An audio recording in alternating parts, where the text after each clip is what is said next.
So teeth whitening కోసం అని చెప్పి ఒక 3-4 సార్లు వెళ్ళాను నేను. హ్మ్. వెళ్ళిన ప్రతిసారి జక్కనలాగా ఒక ఉలి ఒకటి పట్టుకొని వస్తారు.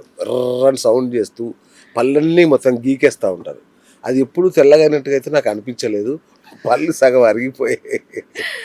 అలాగే చేస్తారా ఇంకేమన్నా? నా కోరిక ఏంటంటే మేడం, ఏదైనా బ్రష్ తీసుకొని ఇలా పళ్ళకి ఏదైనా కలర్ వేస్తే బాగుంటుంది, తెల్ల కలర్ వేస్తే ఇలా మీలాగా ఉంటే వస్తుందేమో అని నా కోరిక. అలాంటి ఏమన్నా అవకాశం ఉందా మేడం? సార్ ఇప్పుడు టీత్ వైట్నింగ్ ప్రొసీజర్స్ కూడా అస్సలు మీరు అన్నట్టుగా సౌండ్లు అట్లాంటిది ఏమి ఉండదు అది సార్. వైబ్రేటర్ తో కదండి మొత్తం ఇట్లా గీకుతారు మొత్తం. లేదు చాలా సార్. దారుణంగా ఉంటుంది ఆ టీత్ లేదు వైట్నింగ్ సార్. ప్రాసెస్. లేదు సార్. ఇప్పుడు టీత్ వైట్నింగ్ కూడా మనం బ్లీచింగ్ ప్రొసీజర్స్ అని ఉంటాయి సార్. ఓకే. అది అసలు పెయిన్ రాదు, సౌండ్ రాదు, ఏం లేదు. జస్ట్ మనం ఒకటి అప్లై చేస్తాం అంతే. అప్లై అది చేసి ఓకే. లేజర్ లైట్ పెడతాం. దాని నుంచే మనకి టీత్ వైట్నింగ్ అవుతుంది. అంటే మీ దగ్గర మిషన్ లేదండి? ఇట్లా ఇట్లా పెట్టి మొత్తం గీకేస్తారు కదా. అసలు అలాంటివి ఏమి మేమైతే అలాంటి మిషన్స్ అదేంటండి? వాడమండి. వావ్. అంటే అవేం మిషన్స్ కూడా మాకు తెలియదు. అంటే పేషెంట్లు భయపడే మిషన్స్ అయితే మా దగ్గర అయితే లేవు. ఓకే. అంటే మొత్తం ఓకే, రైట్, అర్థమైంది. సో మీరైతే చాలా అడ్వాన్స్డ్ అన్నమాట. అసలు సూపర్ సూపర్. అవన్నీ ఏమో సార్ వింటున్నాం కానీ మేము కూడా ఆ, అసలు ప్రూవెన్ ఇన్స్ట్రుమెంట్స్ ఏం కాదండి. నేనే సాక్ష్యం అండి, నేనున్నాను ఇక్కడ. చాలా దుర్మార్గంగా చేస్తారు వాటిని ఇలా గీకేసి. లేదు సార్. ఇప్పుడు టీత్ వైట్నింగ్ కావాలి అంటే లేజర్ టీత్ వైట్నింగ్ ఉంది sir. Oh with in 1 sitting లోనే 6 shades and more than 6 shades మనకి టీత్ కలర్ ఎన్హాన్స్ అయిపోతుంది సార్. ఓకే.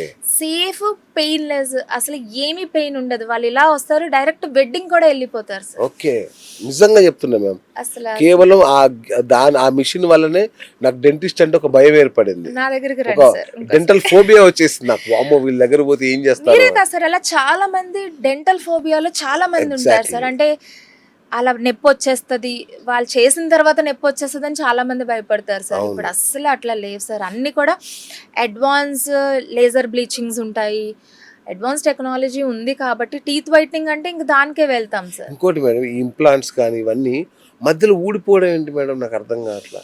ఇప్పుడు నేను ఇంతకుముందు చెప్పి నాకు గుర్తొచ్చింది, సడన్ గా మధ్యలో పెట్టింది ఊడిపోవడం. ఇట్లా నేను చాలా మందిని విన్నాను. సార్ అది కేస్ సెలెక్షన్ బట్టి ఉంటుంది sir. Okay. Doctor case selection, okay. మంచి ఎక్స్పీరియన్స్ డాక్టర్ వేయకపోతే ఫెయిల్ అయిపోతాయి. ఓకే. సో ఎంత మంచి డాక్టర్ వేసినా పేషెంట్ సరిగ్గా మెయింటైన్ చేయలేదనుకోండి, ఇన్ఫెక్షన్ వచ్చి ఊడిపోయే ఛాన్స్ ఉంటుంది. అచ్చా, అచ్చా, బట్ మనం అయితే 2 పీస్ ఇంప్లాంట్స్ వేస్తాం కాబట్టి ఓకే. అసలు ఊడొచ్చే ఛాన్సే లేదు సార్. ఓ అసలు 100%. అంటే ఇప్పుడు దాకా నా ఎక్స్పీరియన్స్ లో ఎవ్వరు ఇంప్లాంట్ ఊడిపోయింది, ఇంప్లాంట్ తో ప్రాబ్లం ఉంది అన్న వాళ్ళు చాలా చాలా చాలా తక్కువ సార్. నెగ్లిజిబుల్ అని చెప్పచ్చు సార్. వండర్ఫుల్. ఎందుకంటే మనం కేస్ సెలెక్షన్ అలా చేస్తాం, మనం చేసే డాక్టర్ ఎక్స్పీరియన్స్ డాక్టర్ ఉంటారు, మనం తర్వాత ప్రాపర్ కేర్ ఎలా తీసుకోవాలి. ఇంకొక థింగ్ ఏంటంటే సార్, ఫాలో అప్స్ 3 మంత్కి ఒకసారి ఫాలో అప్ కాల్ వెళ్తుంది.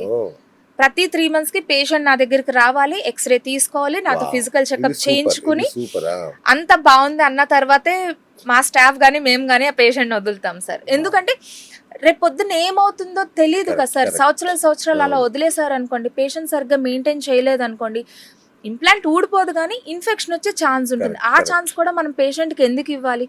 ఫాలో అప్ కి వస్తారు, అదంతా ఫ్రీ కన్సల్టేషన్ ఉంటుంది సార్. మేము దానికి కూడా ఏం ఛార్జ్ చేయం. వస్తారు, చూపించుకుంటారు, హ్యాపీగా 2 మాటలు చెప్పుకుంటాము, పేషెంట్ హ్యాపీ ఉంటారు. నేను కూడా అమ్మ పేషెంట్ బాగా మెయింటైన్ చేస్తున్నారు, ఒకవేళ మెయింటైన్ చేయలేదు అనుకోండి, ఇలా కాదు ఇలా మెయింటైన్ చేసుకోండి అని మేము సలహాలు ఇచ్చి పంపిస్తాం సార్. సో అలా మేము రెగ్యులర్ ఫాలో అప్స్ చేసుకోవడం వల్ల పేషెంట్ కి ఫెయిల్యూర్ అనే ఛాన్సే ఉండదు sir. Not with the implant, root canal చేయించుకున్నాం, ఈవెన్ స్కేలింగ్ చేయించుకున్నా మేము ఫాలో అప్ చేస్తూనే ఉంటాం సార్. మళ్ళీ ఒకసారి చెకప్ కి రండి, ఎప్పుడు టైం ఉంటే అప్పుడు చెకప్ కి రమ్మంటాం. ఓన్లీ మనం ఇచ్చే స్లాట్ లోనే రమ్మని కాదు సార్. ఆ టైంలో కుదరచ్చు, కుదరకపోవచ్చు. మీరు ఎప్పుడు టైం ఉంటే ఒకసారి కాల్ చేసి రండి. ఎందుకంటే కాల్ చేసి వచ్చారంటే మనం టైం స్లాట్ ఇస్తాము, వచ్చే 5 నిమిషాల్లో చూపించుకుని వెళ్ళిపోతారు. వాళ్ళకి టైం వేస్ట్ అవ్వకుండా ఉంటుంది. సూపర్ అండి. అయితే ఇంకొకటి, మీరు స్మైల్ డిజైన్ చేస్తారు అద్భుతంగా, అలాగే ఫంక్షనల్ స్మైల్ అనేది కూడా విన్నాను నేను. ఏంటంటే అదేంటి సార్? స్మైల్ డిజైనింగ్ చేస్తే ఓన్లీ అందం వరకే అని మీరు అనుకుంటారు. ఇప్పుడు నేను ముందు ఒక పైన 6 పళ్ళు కింద 6 పళ్ళు క్యాప్స్ పెట్టాను. అవును. సో క్యాప్స్ పెడితే మీరు అందం వరకే ఎలా ఉంది ఏంటనేది మీరు చూసుకుంటారు. నేను యాజ్ ఎ డెంటిస్ట్ కింద వెనకాల పళ్ళన్నీ తాకుతున్నాయా, అవి ఫంక్షనల్గా వర్క్ అవుతున్నాయి, ఈ పళ్ళు వల్ల ఆ పళ్ళు టచ్ అవ్వకుండా ఉంటున్నాయా, ఓకే. అవన్నీ కూడా మేము బ్యాక్ ఎండ్లో చూసుకోవాలి. అవన్నీ ఓకే. చూసుకునే పేషెంట్కి ఆ పళ్ళు అనేది డెలివరీ చేస్తామండి. మ్మ్. ఇప్పుడు నా దగ్గర స్మైల్ డిజైనింగ్కి వచ్చారు అనుకోండి, మేము ఫస్ట్ 3D స్కాన్లో చూపించి పేషెంట్ యాక్సెప్ట్ చేసినా కూడా నేను ఒక ట్రైల్ తెప్పిస్తాను. ఫైనల్ ఇచ్చేయకుండా ట్రైల్ తెప్పించి పేషెంట్ నోట్లో పెట్టి మ్మ్. వాళ్ళకి మిర్రర్ ఇచ్చి మీరు ఎవరికన్నా వీడియో కాల్ చేసుకోవాలా, ఎవరితో అన్నా మాట్లాడతారా, మ్మ్. మీకు అంతా ఓకేనా, ఇంకా ఏమైనా మైనర్ అడ్జస్ట్మెంట్స్ కావాలా, మైనర్ అడ్జస్ట్మెంట్స్ కావాలి అంటే నేను ఇన్ హౌస్లో చేయగలిగితే నేను చేసేస్తాను. ఓకే. లేదు అంటే మళ్ళీ ల్యాబ్కి పంపించి ఆ మైనర్ కరెక్షన్స్ అనేది చేసి మళ్ళీ పేషెంట్ నోట్లో పెట్టి చూపిస్తాను మీకు ఓకేనా. పేషెంట్ 100% సాటిస్ఫై అయిన తర్వాతే నేను ఫైనల్ ప్రొడక్షన్కి పంపిస్తాను. ఓ. వాళ్ళు ఎక్కడ ఓకే లేరు అంటే ఏదైనా చిన్న కరెక్షన్ చెప్పారనుకో, మళ్ళీ నేను కరెక్షన్ చేసి మళ్ళీ నేను ల్యాబ్ నుంచి తెప్పించి మళ్ళీ వాళ్ళ నోట్లో పెట్టి మళ్ళీ వాళ్ళకి చూపించి మీరు ఈ కరెక్షన్ ఓకేనా, మీరంతా సాటిస్ఫై ఉన్నారా, మీరు సాటిస్ఫై ఉంటేనే నేను ఫైనల్కి పంపిస్తాను. మ్మ్. ఆ తర్వాతే నేను ఫైనల్ వచ్చిన తర్వాత కూడా వాళ్ళు కరెక్షన్స్ చెప్పేస్తారు, మళ్ళీ ఫైనల్కి వెళ్తుంది. ఫైనల్ కరెక్షన్ వచ్చిన తర్వాత కూడా వాళ్ళకి నేను మొత్తం ఫిక్స్ చేయను సార్, ఫస్టే పెట్టి చూపిస్తాను. సార్ మీకు అంతా ఓకేనా, మేడం మీకు అంతా ఓకేనా, ఇంకా ఏమైనా మీకు ప్రాబ్లమ్స్ ఉన్నాయి అంటే ఒక్కసారి మన పర్మనెంట్ సిమెంట్తో ఫిక్స్ చేసేస్తే మళ్ళీ అది తీయడం కష్టం. ఫిక్స్ చేయకముందే వాళ్ళ నుంచి 100% నేను కన్ఫర్మేషన్ తీసుకుంటాను. Okay. వాళ్ళు కానీ వాళ్ళ ఫ్యామిలీ మెంబర్స్ కానీ కొన్ని మంది దగ్గర ఉండరు, వాడు వీడియో కాల్ చేసుకోమని చెప్తాను, ఫొటోస్ తీసుకోమంటాను, సెల్ఫీస్ తీసుకోమంటాను. వాళ్ళకి అంతా ఓకే అయిన తర్వాతే నేను ఫైనల్ ఫిక్సేషన్ చేస్తాను సార్. ప్లాటినా డెంటల్లో అయితే మా 2 బ్రాంచెస్లోని ఇదే ఫాలో అవుతాం. కేపీహెచ్పిలో కొండాపూర్లో ఉంది కదా. అవును సార్, సూపర్. అవును సార్. కానీ మేము అంటే ఒక మాట అంటే ఏమనుకోకండి, మీరు ఇలా భలే వీడియోల ముందు భలే చెప్తారండి, అందరు ఇలాగే చెప్తారు. నిజంగా ఇంత ప్రొసీజర్ పాటిస్తారా మేడం? 100% సార్, ఆ, 100% నేనైతే ఫాలో అవుతాను. ఓకే. ఎందుకంటే అందుకే నేను ఎక్కువ బ్రాంచెస్ పెట్టుకుని నాకు ఇబ్బంది అవుతుందని చెప్పి నేను 2 బ్రాంచెసే, నాకు ఓకే. టైం సరిపోవట్లేదు. ఇక్కడ Right, అక్కడ right. కూడా పర్సనలైజేషన్ లోనే ఓ, చెకప్స్ కానీ ట్రీట్మెంట్స్ కానీ అన్ని జరుగుతూ ఉంటాయి అన్నమాట. ఓకే. సో నేను చెప్పిన ప్రొసీజర్ అంతా కూడా నా స్మైల్ డిజైనింగ్, నా ఎలైనర్ పేషెంట్స్కి ప్రతి పేషెంట్కి నేను ఫాలో అవుతాను సార్. వాళ్ళకి నేను ఇవన్నీ. ఏం చెప్పానో అదే చేస్తాను. నేను మా 2-3 పేషెంట్స్కి బటన్ కెమెరా పెట్టి పంపిస్తాను, సీక్రెట్ కెమెరా. 100% పంపించండి, సో మీరు నేను చెక్ చేస్తాను. పంపించండి సార్, డెఫినెట్గా నేను రెడీ. సో మ్యామ్, మనం రోజు బ్రష్ చేసినప్పుడు ఒక్కోసారి చిగుళ్ళ నుంచి రక్తం వస్తుంటుంది. ఓ 1 minute మన పుక్కిని చుమ్మేసిన తర్వాత ఆగిపోతుంది. సో ఇది భయపడాల్సిన అవసరం ఉందా, లైట్ తీసుకోవాలా? అందుకని మేము రాము, ఆగిపోయింది కదా ఏముంది, అది ధారాపాతం కారితే తప్ప రాము మీ దగ్గరికి. చిగురులో నుంచి ఎప్పుడైనా బ్లడ్ వచ్చింది అంటే మేబీ అది చిగురు ఇన్ఫెక్షన్ నుంచి రావచ్చు. ఇంకొకటి మనం సరిగ్గా బ్రష్ చేసుకోకుండా పాపం చిగురుని ఇరిటేట్ చేస్తే దాని నుంచి రావచ్చు. ఓకే. ఒక్కసారి మీకు రెగ్యులర్గా వస్తుంది అనుకోండి, ఒక అపాయింట్మెంట్ తీసుకోండి, ఒక 5 minutes డాక్టర్ని కన్సల్ట్ అవ్వండి.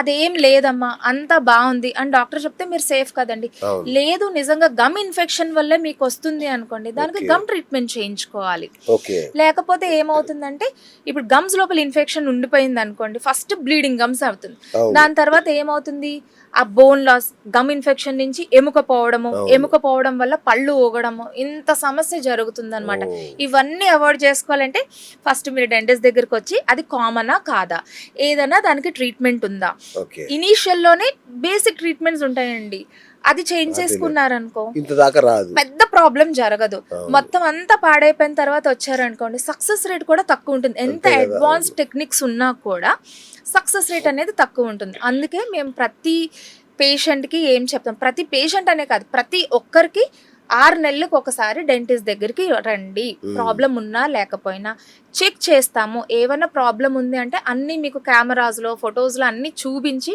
మీకు ఆ ప్రాబ్లం ఉంది అంటేనే అది ట్రీట్ చేస్తాం. ఏమీ లేదనుకోండి హ్యాపీగా మేము కూడా పేషెంట్ని పంపించేస్తాం. అన్నెసెసరీ ట్రీట్మెంట్స్ అనేవి ప్లాటినా డెంటల్లో జరగవు, జరగవు. అనెథికల్ ట్రీట్మెంట్స్ కూడా జరగవు. ఓ సూపర్.